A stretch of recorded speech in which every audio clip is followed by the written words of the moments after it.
ایک مردے کا نورانی کاندھا۔ کسی مصنف نے کیا خوبصورت واقعہ بیان کیا ہے۔ مصنف لکھتا ہے کہ ایک بار ہمارے شہر میں ایک شخص کا انتقال ہو گیا۔ عالم صاحب جب اس شخص کو غسل دے رہے تھے تو عالم صاحب نے دیکھا کہ اس کا داہنا کاندھا ایسا تھا جیسے نورانی شکل والے بزرگ کا چہرہ۔ قبر میں اتارتے وقت بھی عالم صاحب نے محسوس کیا کہ اس کے داہنے کاندھے میں سے روشنی پھوٹ رہی ہے۔ دفن کے بعد امام صاحب اس مردے کے گھر گئے اور گھر والوں کو ساری کیفیت بتا کر وجہ پوچھی تو ماں نے یہ واقعہ سنایا۔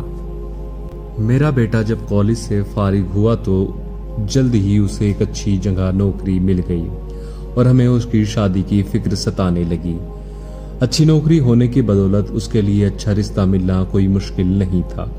ہمارے پڑوس میں ایک دونوں پیر سے اپاہج لڑکی رہتی تھی جو ہمیشہ ہی ویل چیئر پر رہتی تھی اور بغیر سہارے کے کچھ نہ کر سکتی تھی۔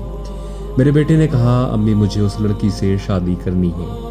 میں نے اور اس کی بہنوں نے بہت سمجھایا لیکن وہ نہ مانا، کیونکہ اس کی قابلیت کی وجہ سے اسے ہر خوبصورت لڑکی کا رشتہ آسانی سے مل جاتا، لیکن اس اپاہج سے کوئی بھی شادی نہیں کرتا۔ آخرکار ہمیں اپنے بیٹے کی بات ماننی پڑی اور اس کی شادی اس اپاہج لڑکی سے کرنی پڑی۔ وہ ہر روز اپنا ناشتہ خود بنا کر اور اپنی بیوی کو کھلا کر آفس جاتا اور واپس آ کر بھی اپنا سارا کام خود کرتا۔